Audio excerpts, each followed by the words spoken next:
ओम श्री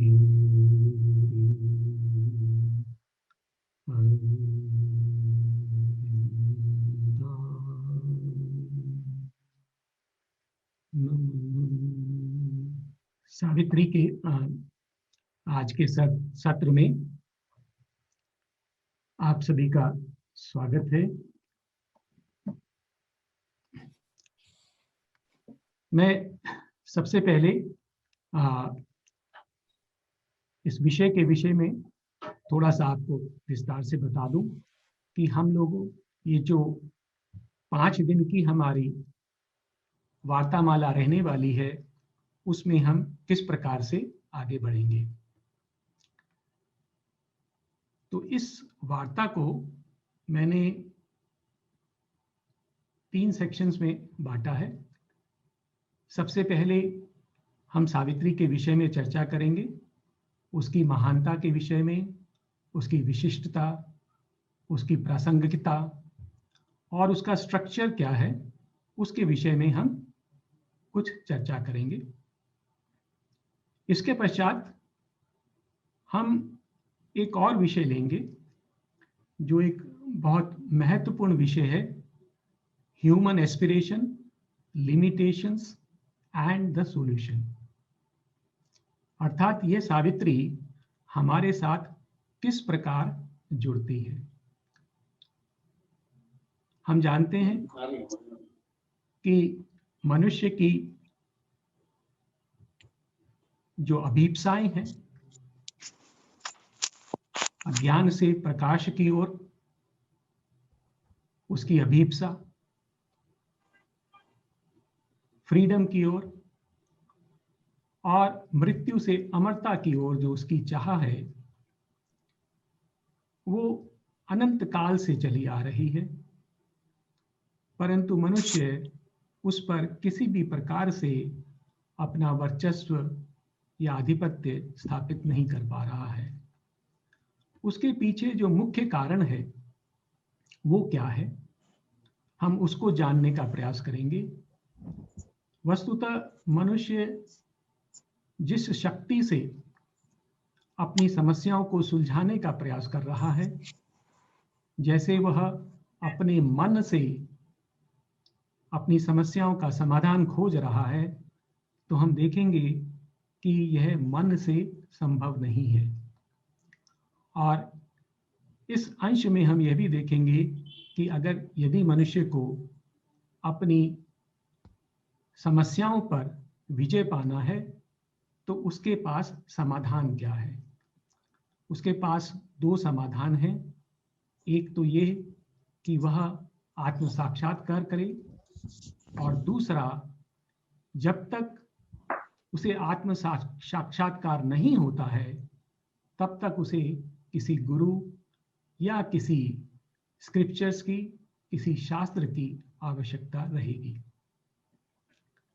तो इस प्रकार से सावित्री हमारे लिए आवश्यक हो जाती है, क्योंकि जब तक हम अपनी आत्मा से साक्षात्कार नहीं प्राप्त कर लेते तब तक सावित्री हमारे समक्ष एक गुरु के समान है, एक मंत्र के समान है जो हमें अपनी आध्यात्मिक यात्रा पर आगे ले जा सकती है।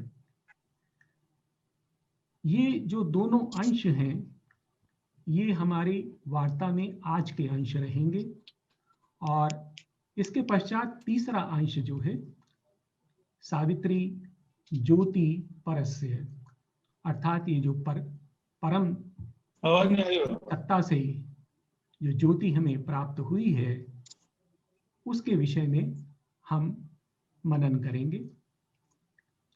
और इस अंश में हम सावित्री की पंक्तियों को लेते हुए उसमें क्या गुह्य ज्ञान है और हमारे लिए क्या मार्गदर्शन है उसको हम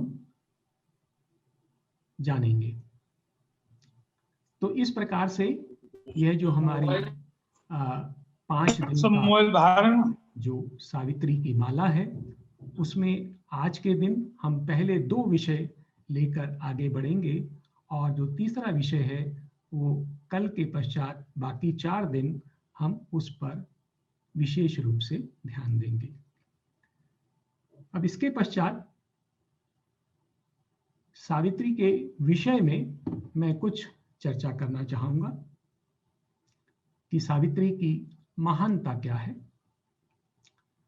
तो सावित्री को यदि कुछ ही पंक्तियों में डिस्क्राइब करना हो तो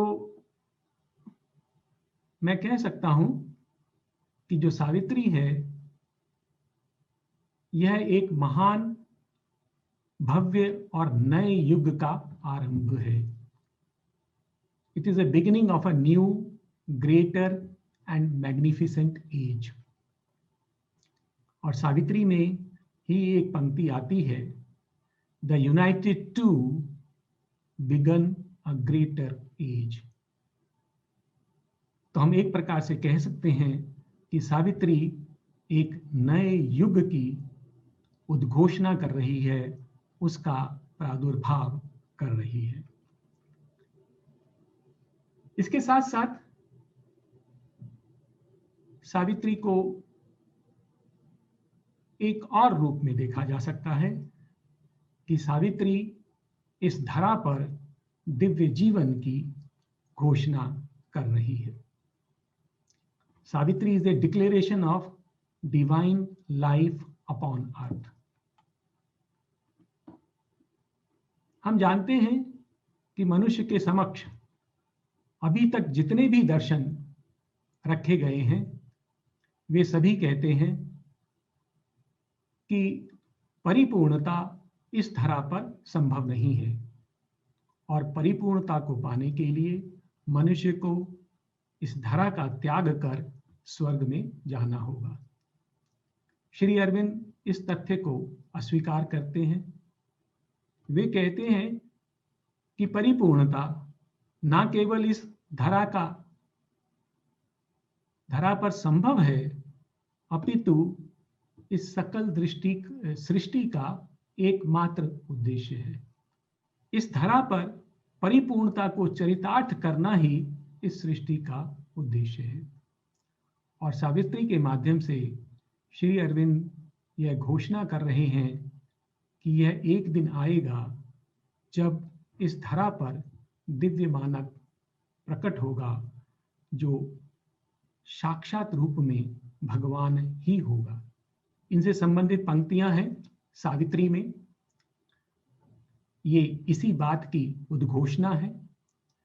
nature shall live to manifest secret God, the spirit shall take up the human play, this earthly life become the life divine.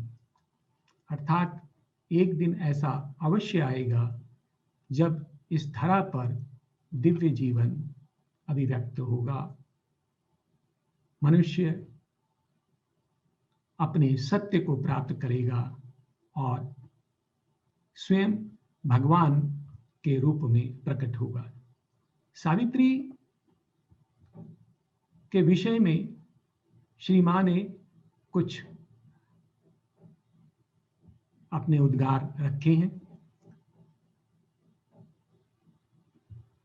Shri मां ने कहा है, in truth the entire form of Savitri has descended en masse from the highest region. अर्थात सावित्री पूर्ण रूप में एक उच्च लोक से अवतरित हुई है। और सावित्री क्या है? उन्होंने कहा है, it may then be said that Savitri is a revelation. अर्थात सावित्री एक उद्घाटन है, एक परम सत्य का, परम रहस्य का उद्घाटन है। इसके अतिरिक्त श्री मां ने सावित्री के विषय में कहा है कि each verse of Savitri is like a revealed mantra which surpasses all that man possesses by way of knowledge. Savitri is a mantra of the transformation of the world. अर्थात सावित्री इस जगत के रूपांतरण का मंत्र है।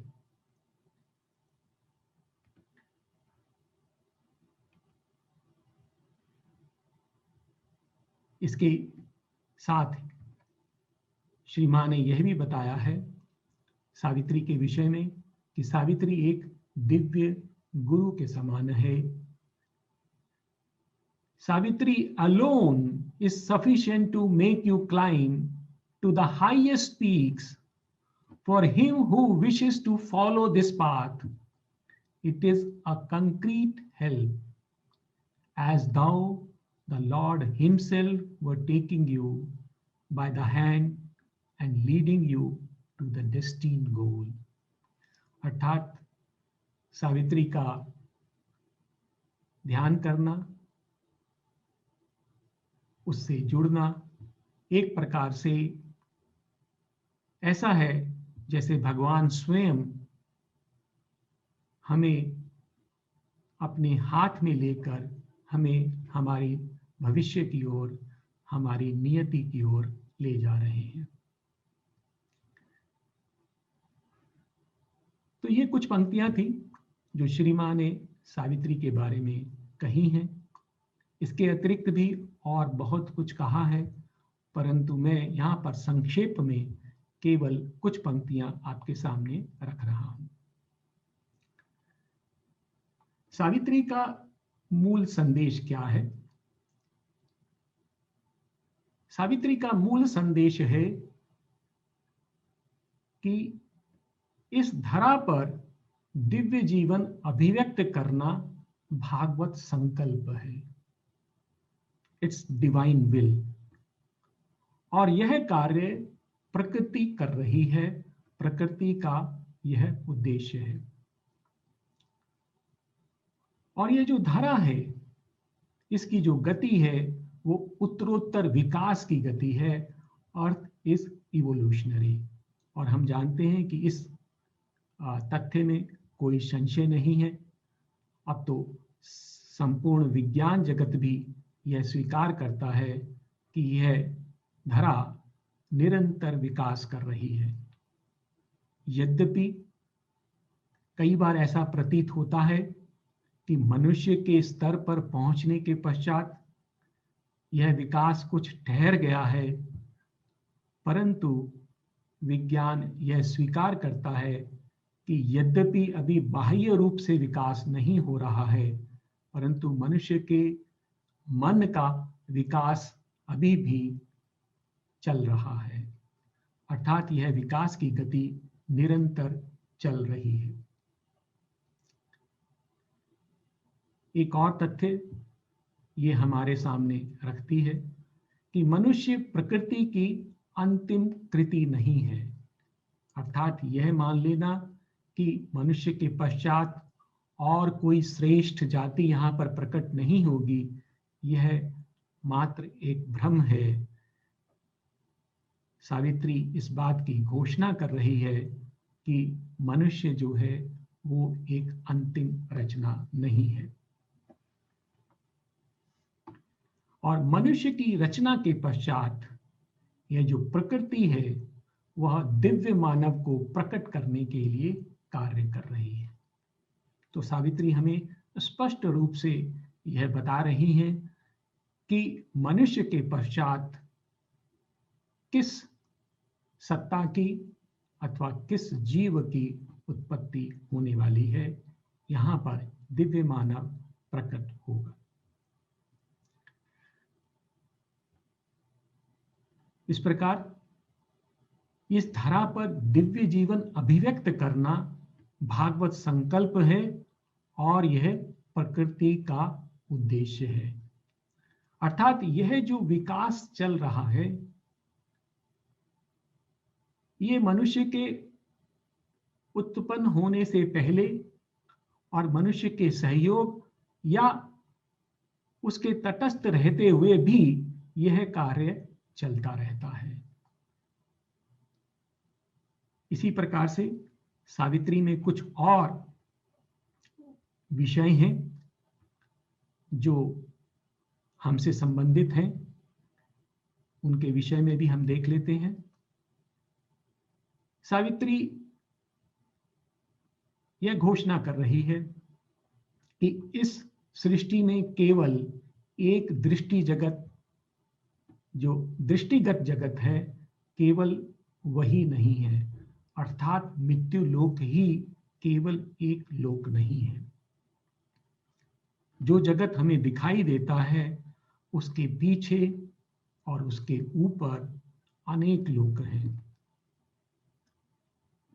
अपितु ये सभी लोक हमारी इंद्रियों से परे हैं। और इन सब लोकों का वर्णन सावित्री में पर्व 2 the traveller of the worlds में विस्तार से इनका वर्णन किया गया है।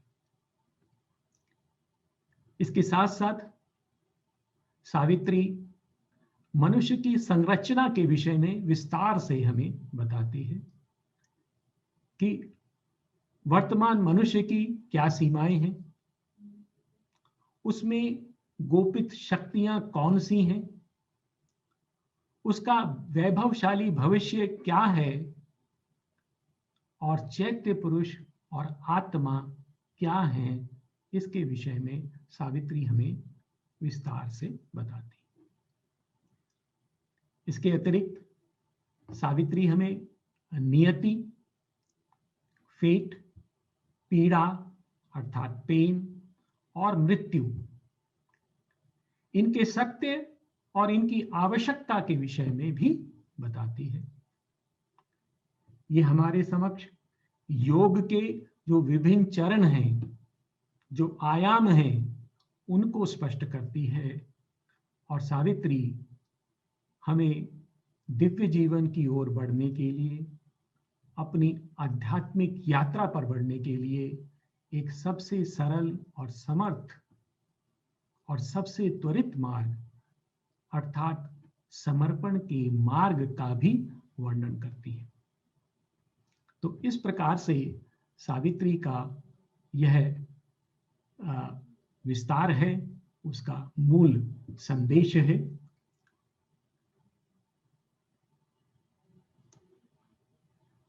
सावित्री का भौतिक स्वरूप कैसा है? सावित्री में कुल 12 पर्व हैं और इसमें 49 सर्ग हैं। पर्व 8 बुक ऑफ डेथ, इसमें सर्ग 1 और 2 नहीं है। ये एक विशिष्ट बात है कि ये 2 सर्ग नहीं है। इस पर्व में जो पहला कैंटो है वो कैंटो 3 है और सर्ग 1 और 2 नहीं है। इसका जो वर्तमान संस्करण है वो 1993 में पब्लिश हुआ था। इसमें कुल 724 पृष्ठ हैं, 23,856 पंक्तियां हैं और कुल सावित्री में जो शब्द हैं वो 1,80,615 शब्द हैं।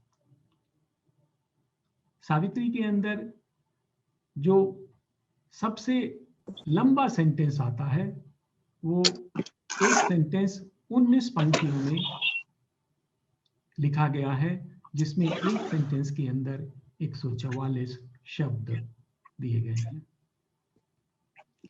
तो ये उसका कुछ भौतिक स्वरूप है। सावित्री के विषय में मैं कुछ और अपने विचार रखना चाहूंगा कि सावित्री जो है एक त्रिस्तरीय महाकाव्य है। 3 स्तर क्यों? हो सकता है इसके और भी स्तर हों, लेकिन ये 3 स्तर मुझे स्पष्ट दिखाई देते हैं। जो पहला स्तर है वो है कि यह सावित्री सत्यवान और सावित्री की एक रोचक कथा है और इसका जो उल्लेख है महाभारत के वर्ण पर्व में सर्ग 291 से 297 में मिलता है।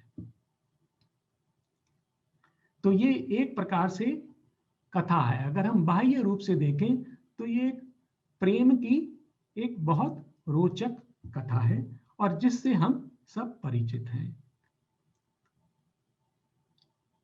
दूसरे स्तर पर सावित्री ज्ञान का भंडार है। सावित्री वेद, उपनिषद और गीता के समकक्ष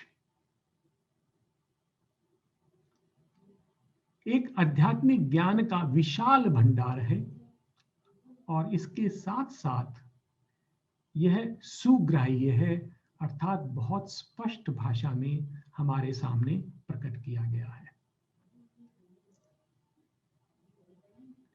तीसरे स्तर पर सावित्री एक मंत्र है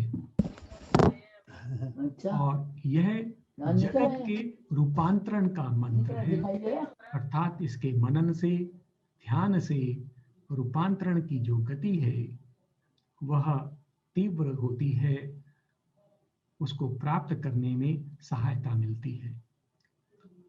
और इसके साथ साथ मैं एक और विशेष बात कहना चाहूंगा कि जो सावित्री है, जैसे कविता का स्वरूप होता है, वो हमारे हृदय को जाकर स्पर्श करती है, इसी प्रकार से सावित्री हमारे चैत्य पुरुष को संबोधित करती है। यद्यपि सावित्री में तर्क बहुत अच्छे से दिया गया है और ये हमारे मन को बहुत अच्छी प्रकार से संतुष्ट करती है, परंतु यह हमारे चैत्य पुरुष को भी संतुष्ट करती है, उसको संबोधित करती है, उसको जागृत करती है, उसको पोषित करती है और उसको विकसित भी करती है। तो इस प्रकार से यह सावित्री में मैंने जैसा जाना है उसके बारे में और जो पढ़ा है वो मैंने आपके समक्ष रखा। अब मैं आपके सामने यह जो वार्ता हमारी वार्तामाला है, इसके विषय में आपसे कुछ निवेदन करूंगा। सावित्री एक स्पिरिचुअल पोइट्री है और इसको समझने के लिए, जानने के लिए धैर्य की आवश्यकता है, कल्पना शक्ति की आवश्यकता है। सावित्री को समझने के लिए मैं कई इसके ऊपर जो लोगों ने भाष्य लिखे हैं उनको मैं पढ़ने का प्रयास करता हूं, समझने का प्रयास करता हूं। लेकिन इन वार्ताओं में जो कुछ भी मैं आपको बताने जा रहा हूं वो एक प्रकार से एक सब्जेक्टिव अंडरस्टैंडिंग है। मैंने सावित्री को कैसा समझा है वो मैं आपके सामने रख रहा हूं और वस्तुतः मैं आध्यात्मिक रूप से अधिकृत नहीं हूं कि मैं सावित्री के ऊपर बोलूं, और मैं ऐसा भी कोई क्लेम नहीं करता हूं कि जो एक्सप्लेनेशन मैं आपके सामने रखने वाला हूं सावित्री की, वो अपने आप में पूर्ण होंगी या अंतिम होंगी। ऐसा संभव है कि जिन पंक्तियों का मैं जो अर्थ आपके सामने रखूंगा, हो सकता है उससे गहरा अर्थ उसमें छिपा हुआ हो और आपको कहीं और से पढ़ने पर उसमें और गहराई प्राप्त हो। तो इस प्रकार से ये जो वार्ताएं हैं, ये जो वार्ता माला है, इसका उद्देश्य यह नहीं है कि मैं आपको सावित्री समझा दूं, अपितु मेरा उद्देश्य ये है कि सावित्री में आपकी रुचि उत्पन्न हो जाए। और यदि आपको कहीं कोई संशय हो, जो भी मैं आपके सामने इसका वर्णन कर रहा हूं, जो भी अर्थ आपके सामने रखता हूं, यदि आपको कहीं ऐसा लगे कि यह पंक्तियों से मेल नहीं खा रहा है, तो मेरा एक सजेशन है, मेरा एक सुझाव है कि आप जो ओरिजिनल टेक्स्ट है उसको पढ़ें, बार बार पढ़ें और एक उसका अपना अर्थ निकालें। ये अवश्य नहीं है कि जो मैं अर्थ आपके सामने रखूं वही इसका अर्थ हो, क्योंकि जैसा मैंने जाना है कि कविता जो है वो मल्टी डायमेंशनल होती है, और श्री अरविंद की लिखी हुई उनकी प्रतिभा हम जानते हैं। तो ऐसा भी हो सकता है कि सावित्री अलग अलग व्यक्ति को अलग अलग स्पर्श करे, क्योंकि हम किस चेतना से सावित्री की ओर बढ़ रहे हैं उसी प्रकार से सावित्री हमारी ओर खुलती जाएगी।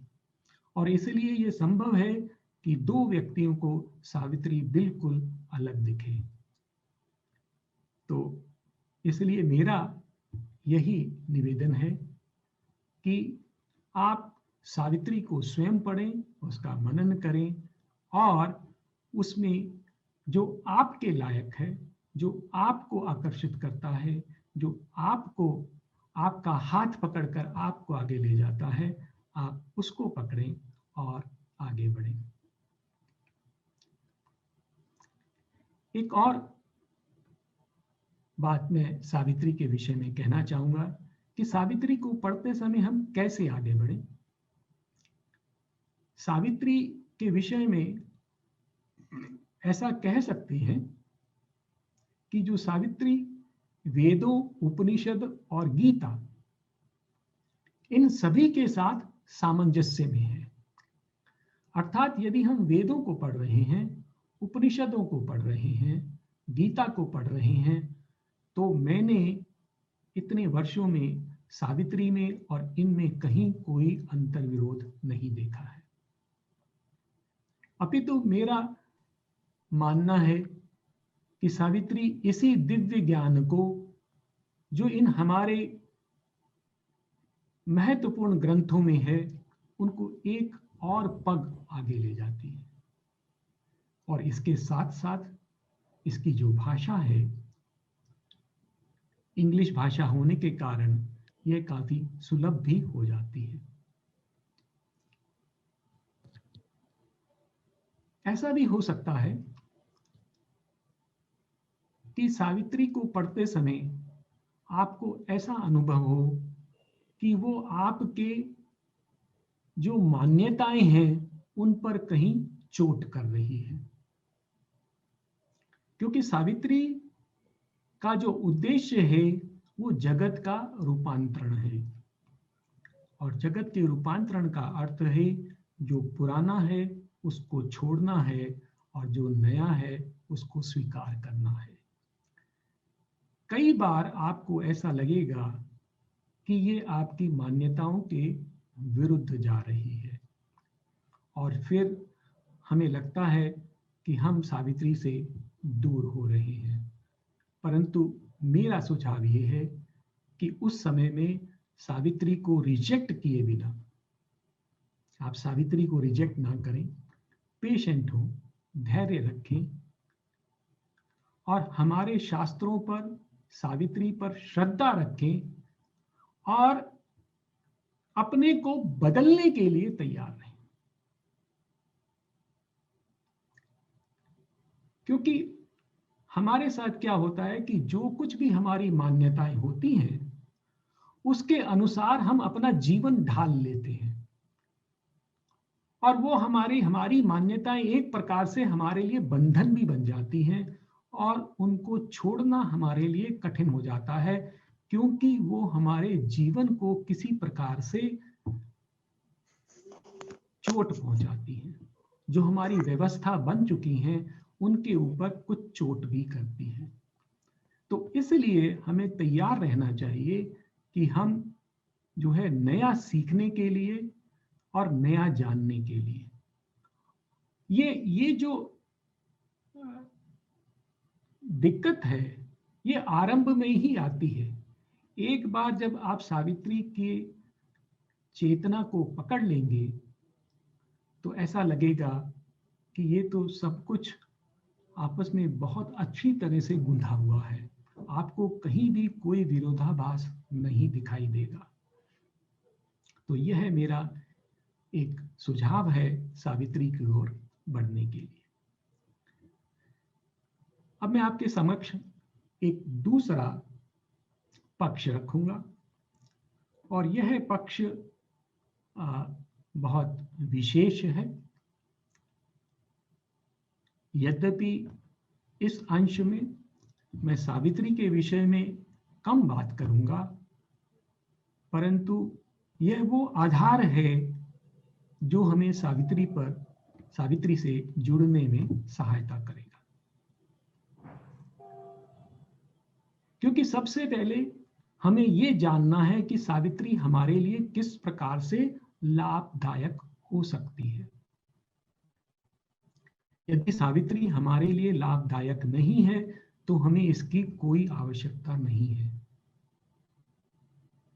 और इस अंश में मैं आपके सामने जो बातें रख रहा हूं, तो उसका जो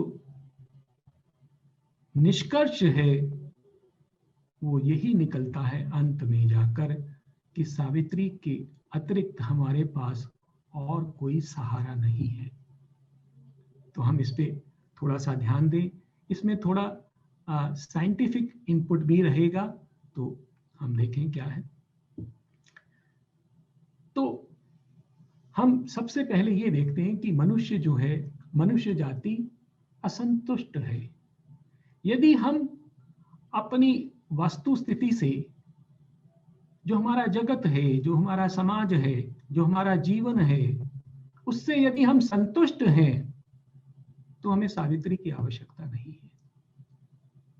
परंतु हम जानते हैं कि मनुष्य ने तर्क बुद्धि के ऊपर एक वर्चस्व स्थापित किया है। पिछले 200 वर्षों में यदि हम देखें तो विज्ञान ने बहुत प्रगति की है और उसने एक ऐसा जगत बनाया है जो बहुत ही विशाल है और जटिल है। ये हमें चारों ओर दिखाई देता है, परंतु इतना सब करने के पश्चात भी यह जो रचना है जो मनुष्य ने बनाई है, यह हमें संतुष्ट नहीं कर पाती है। यह जो विशाल और भोग विलास पर आधारित जगत है, सिस्टम है, द जिजेंटिक एंड हिडोनिस्टिक सिस्टम, ये हमें किसी भी प्रकार से संतुष्ट नहीं कर पा रहा है। और हम देख रहे हैं कि मनुष्य के समक्ष कुछ ऐसी समस्याएं हैं जो बनी हुई हैं। मनुष्य की जो वस्तु स्थिति है वो भ्रमित है, ही इज कंफ्यूज्ड। हमारे समक्ष पेन की, रोग की, मृत्यु की ये समस्याएं बनी हुई हैं। मनुष्य भ्रमित है, वो चकित है। He does not know the meaning of the world. उसे इस जगत का अर्थ नहीं पता है कि इस जगत का उद्देश्य क्या है। He is ignorant of the meaning of his life. वो अपने जीवन के अर्थ के प्रति भी अनभिज्ञ है और एकमात्र शांति और आनंद जिसकी वह खोज कर रहा है वो अभी भी उससे दूर है। तो इस प्रकार की मनुष्य की स्थिति है। मनुष्य के समक्ष अनेकों ऐसे प्रश्न हैं जो अनुत्तरित हैं। जैसे एक प्रश्न यह है, what is the objective of this world? इस जगत का उद्देश्य क्या है? और what is the aim of human life? इस मनुष्य के जीवन का उद्देश्य क्या है? अथवा यह जो मानव जाति है, यह जगत है, उसका भविष्य क्या है? मनुष्य यह भी जानना चाहता है कि वो शक्तियां कौन सी हैं जो इस जगत का संचालन करती हैं। वो लॉ ऑफ कर्मा क्या है, रीबर्थ क्या है, नियति क्या है, कृपा क्या है, मृत्यु क्या है, गॉड्स एंड देयर वर्किंग, देव और उनका कार्य करने की विधि क्या है। और मनुष्य यह भी जानना चाहता है कि जो भी ज्ञान उसे अभी तक प्राप्त है उसमें कहीं ना कहीं संशय बना रहता है। मनुष्य जानना चाहता है कि ये संशय मुक्त निसंशय ज्ञान कैसे प्राप्त किया जा सकता है। मनुष्य जानना चाहता है कि मोक्ष क्या है, और वो जानना चाहता है कि मुक्ति का सबसे सरल, सुगम और त्वरित मार्ग कौन सा है। तो हम देख रहे हैं कि मनुष्य के समक्ष कई प्रश्न हैं, और इन प्रश्नों को श्री अरविंद ने अपने शब्दों में बड़े सुंदर ढंग से सजोया है। ह्यूमन एस्पिरेशन, मनुष्य की अभिप्सा क्या है। तो मनुष्य क्या खोज रहा है? Man is seeking God, light, freedom and immortality. तो इस प्रकार से मनुष्य इस पूर्णत्व को खोज रहा है। श्री अरविंद के शब्दों में, the earlier preoccupation of man in his awakened thoughts, his inevitable and the ultimate preoccupation, for it survives the longest period of skepticism and returns after every banishment, is also the highest which his thought can envisage. It manifests itself in divination of Godhead, the impulse towards perfection, the search after pure truth and unmixed bliss, the sense of a secret immortality. Today we see a humanity satiated but not satisfied. The earliest formula of wisdom promises to be its last: God, light, freedom, immortality. संक्षेप में कि मनुष्य आदि काल से भगवान को, प्रकाश को, स्वतंत्रता को और अमरता को खोज रहा है।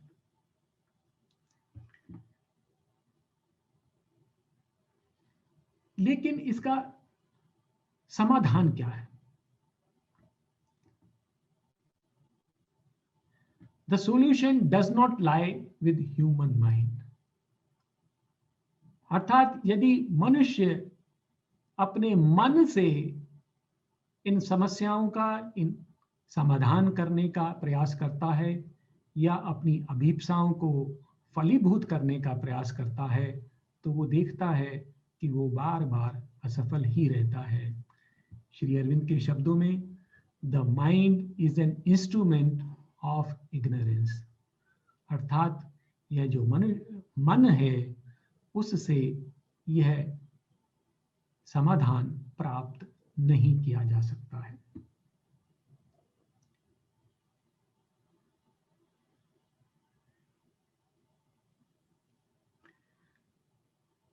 अब ऐसा क्यों है कि इस मन से हम इस समाधान को नहीं पा सकते?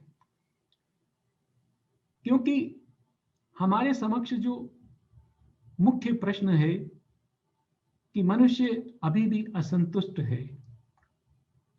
उसके समक्ष बहुत सारे प्रश्न हैं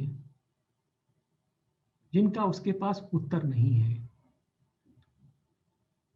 युगों युगों के प्रयास के पश्चात भी मनुष्य को ऐसा अनुभव होता है कि कहीं ना कहीं कोई कमी बनी हुई है, और उसके पास साधन क्या है?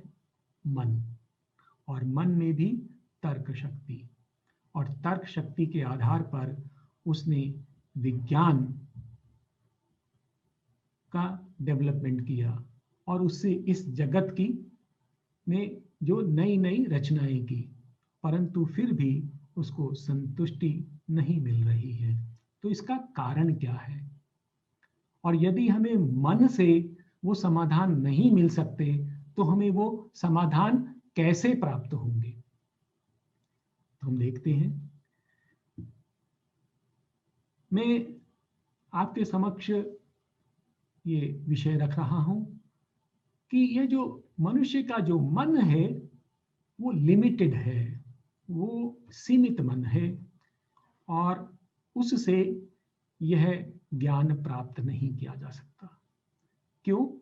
हम जानने की कोशिश करते हैं कि मनुष्य किस प्रकार से ज्ञान को प्राप्त करता है।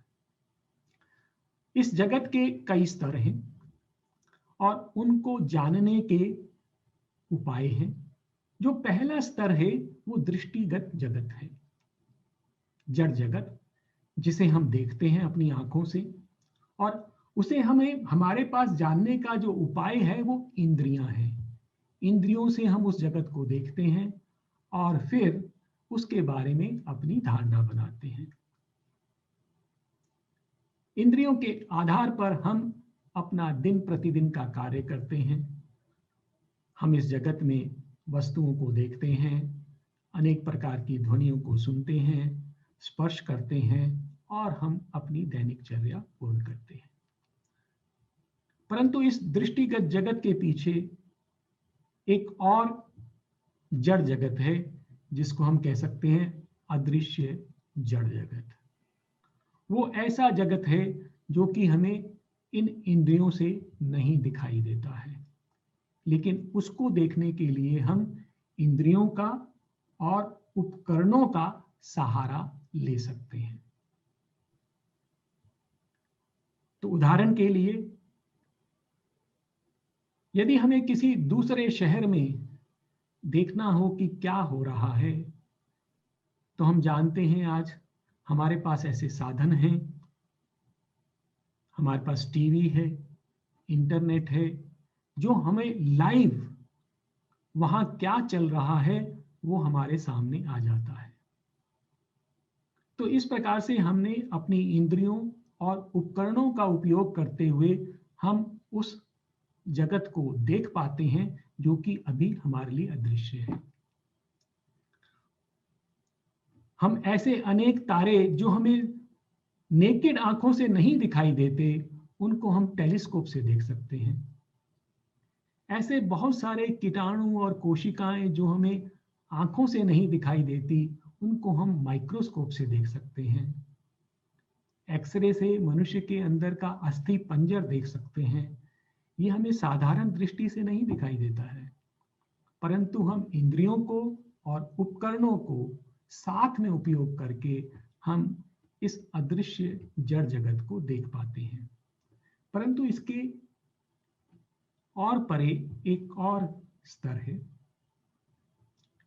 ऐसी शक्तियां हैं जो जड़ नियमों से बंधी हुई हैं, अर्थात उनके जो नियम है वो स्थिर हैं। जैसे हम जानते हैं गुरुत्वाकर्षण की शक्ति या इलेक्ट्रोमैग्नेटिक फोर्स। ये जो शक्तियां हैं ये एक नियम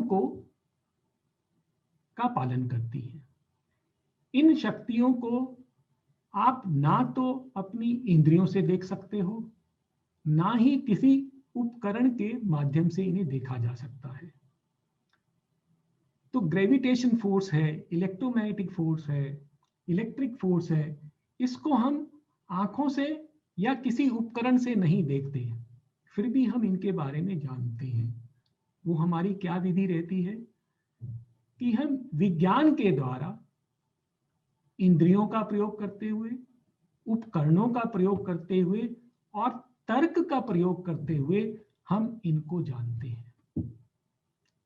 ग्रेविटेशन लॉ को हम इसलिए जानते हैं कि ग्रेविटेशन लॉ जो है वो स्थिर नियम है, वो हमेशा एक जैसा ही व्यवहार करता है। और हमने अपनी तर्क बुद्धि से उस व्यवहार को पकड़ लिया है और हम जानते हैं कि ऐसा कोई नियम है जो कार्य कर रहा है। तो ना तो हम उस ग्रेविटेशन की शक्ति को आंखों से देख पा रहे हैं, ना ही किसी उपकरण से देख पा रहे हैं, परंतु तर्क के आधार पर हम जानते हैं कि ये जो गुरुत्वाकर्षण की शक्ति है, ये जो ग्रेविटेशन की शक्ति है और जो अन्य शक्तियां हैं, वो सभी एग्जिस्ट करती हैं। और यही नहीं, उनका उपयोग करते हुए हमने इस आश्चर्यजनक जगत की जो मनुष्य ने रचना की है वो हम जानते ही हैं। आज mobile phone, camera, aeroplanes, trains, automobiles, अनेकों अनेकों चीजें हमने बना ली हैं। इन सब के पीछे विज्ञान के सिद्धांत कार्य करते हैं और वो सिद्धांत कार्य करते हैं, वो जड़ शक्तियां कार्य करती हैं जो एक पैटर्न को फॉलो करती हैं, एक नियम को फॉलो करती हैं। परंतु इसके पीछे भी एक और जगत है जहां पर आकर मन अक्षम हो जाता है, असमर्थ हो जाता है। क्या ऐसा है कि इस जगत में ऐसी शक्तियां हैं जो स्वतंत्र हैं, अर्थात वो किसी नियम का पालन नहीं करती? यदि ऐसा है तो हम उनको कैसे जानेंगे? क्योंकि हमारी सीमा है कि हम इंद्रियों से, उपकरणों से या केवल तर्क के आधार पर इन शक्तियों को जान सकते हैं। इससे आगे हम असमर्थ हैं।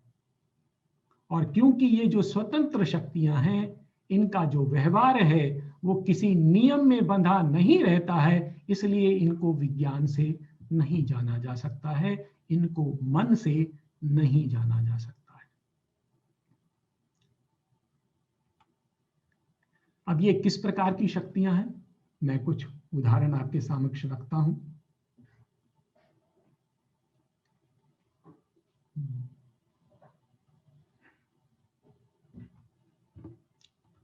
लॉ ऑफ कर्मा, कर्म का सिद्धांत, देव,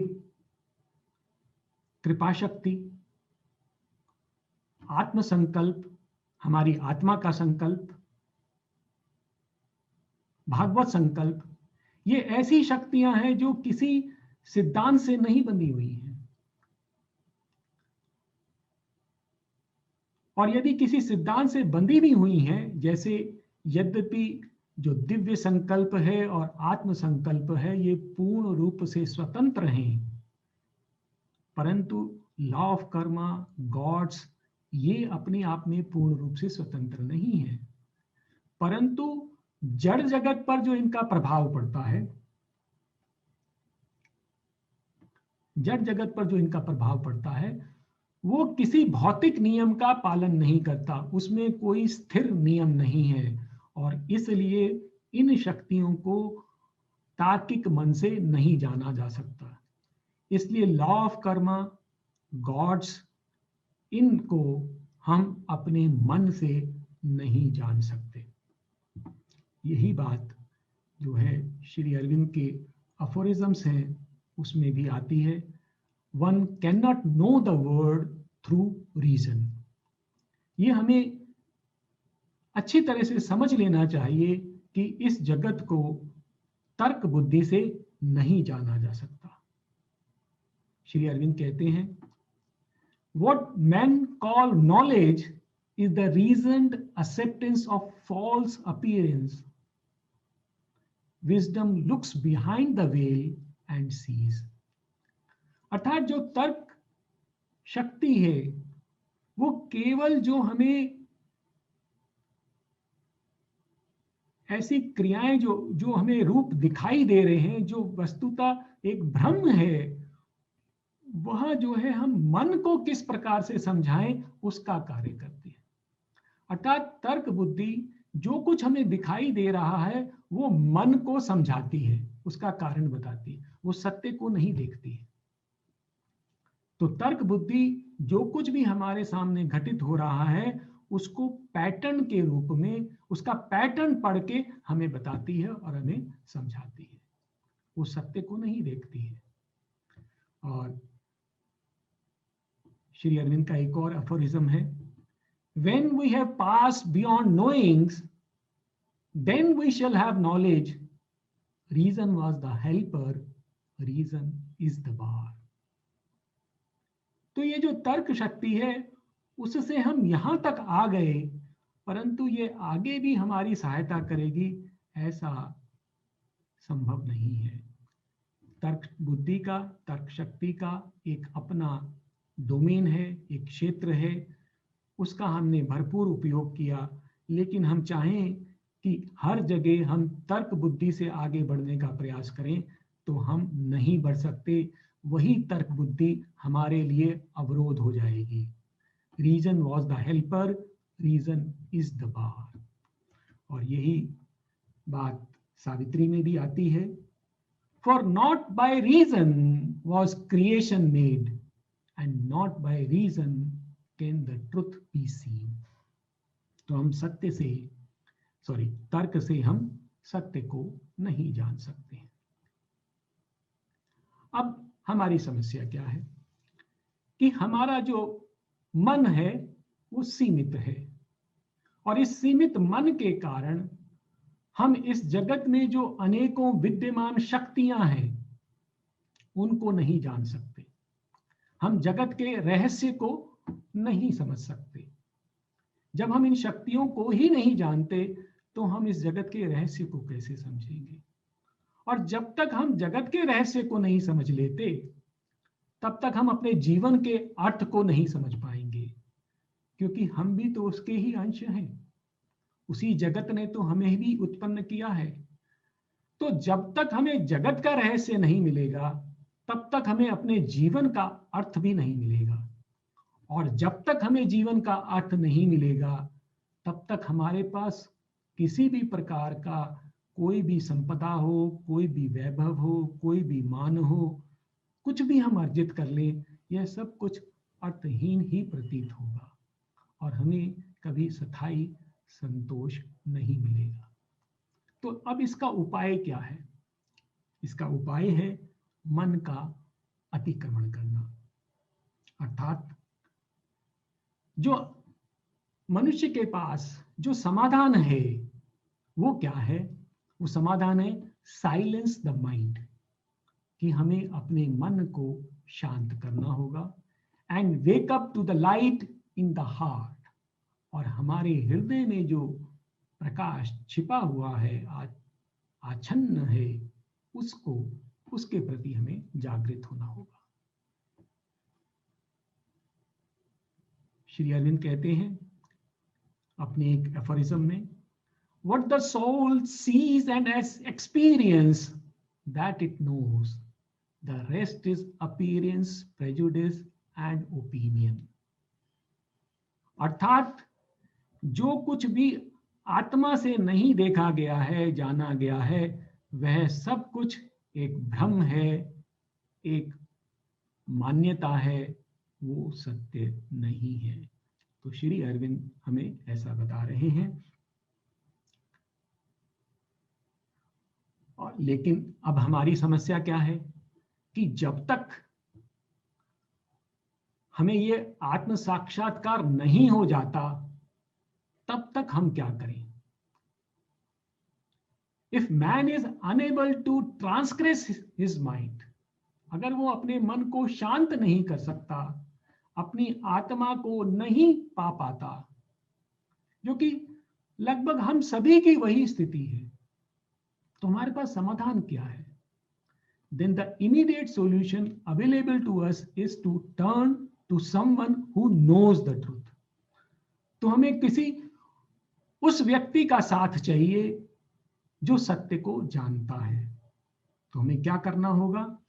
Listen to the seers, ऋषियों की वाणी को सुनना होगा, शास्त्रों को पढ़ना होगा।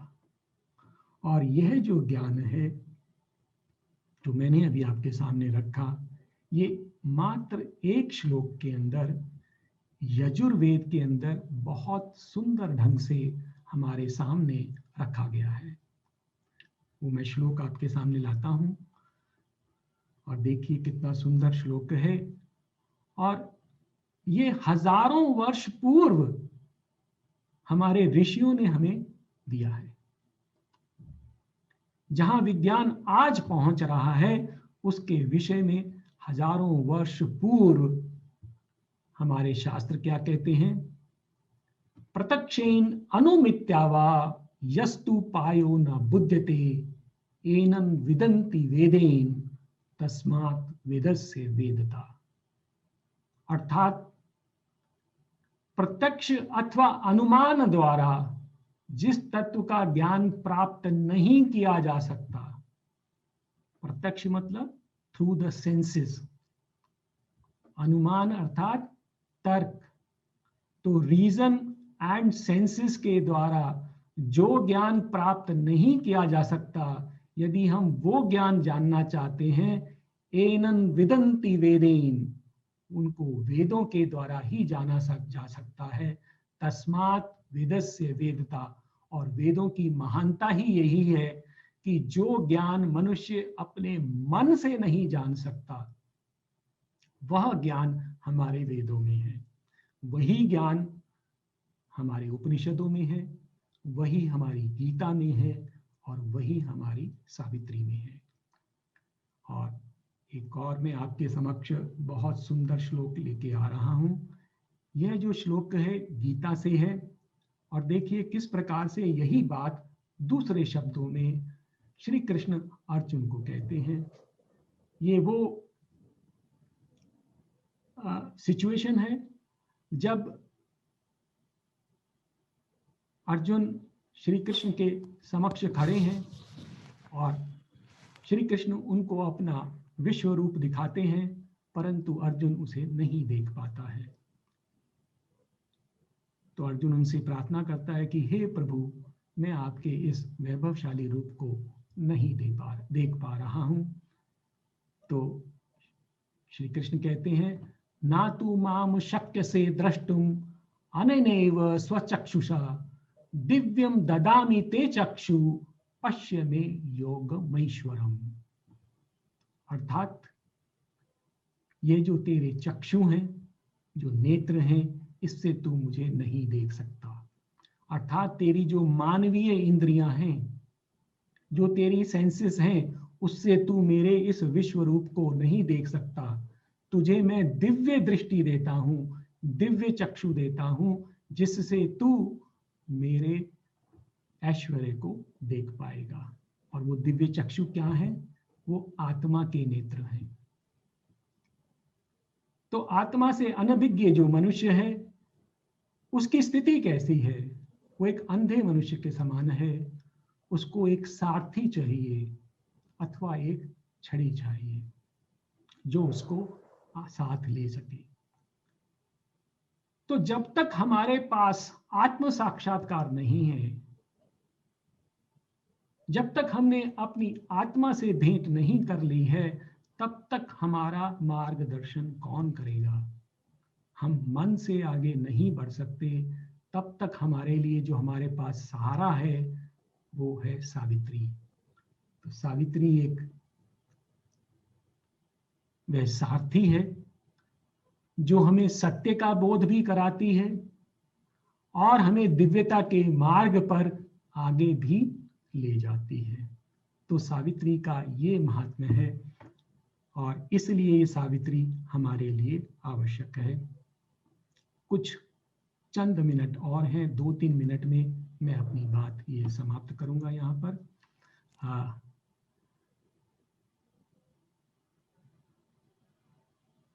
यह सब कहने के पश्चात मैं आपसे यह कहना चाहूँगा कि सावित्री और कुछ नहीं, डिवाइन ग्रेस है, ये भागवत कृपा है।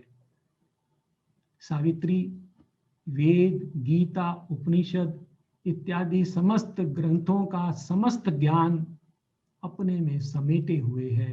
ये एक भागवत प्रसाद है जो हमारी हम आध्यात्मिक यात्रा में एक दिव्य सारथी और एक दिव्य गुरु के समान हमारी सहायता करती रहती है, मार्ग दर्शन करती रहती है।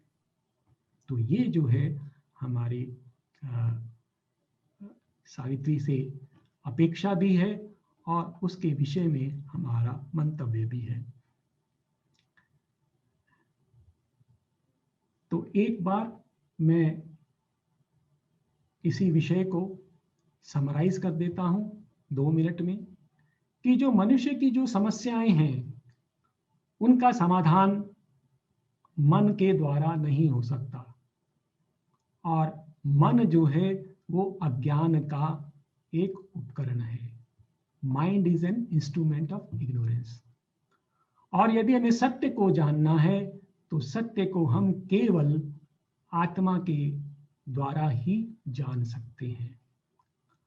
और जब तक हमें आत्म साक्षात्कार नहीं होता तब तक हमें किसी सहारे की जरूरत है, हमें किसी गुरु की जरूरत है, हमें किसी सारथी की जरूरत है।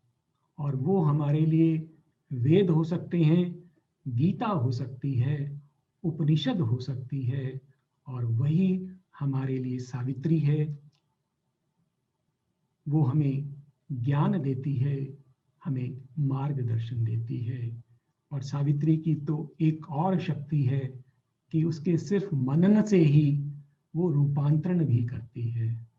वो मंत्र के समान है जो हमें आगे ले जाती है। अंत में मैं सावित्री की कुछ पंक्तियां आपके सामने रखता हूं जो इसी संदेश को आपके सामने रखती हैं। If mind is all, renounce the hope of bliss. यदि मन ही सब कुछ है तो आनंद की आशा छोड़ दो। If mind is all, renounce the hope of truth. यदि मन ही अंतिम सत्ता है तो सत्य को जानने की आशा भी छोड़ दो। For mind can never touch the body of truth. मन कभी भी सत्य की देह को स्पर्श नहीं कर सकता। And mind can never see the soul of God. और मन कभी भगवान को नहीं देख सकता। तो ये मेरा निवेदन है आपके समक्ष। तो मेरे अनुसार मैंने शायद आपको ये बता दिया कि हमें कितनी अधिक आवश्यकता है सावित्री की। और आगे आने वाले सत्रों में अब हम सावित्री की पंक्तियों से उन सत्य को जानेंगे जो सावित्री हमारे समक्ष रखती है और जिनके द्वारा वो हमारा मार्गदर्शन करती है।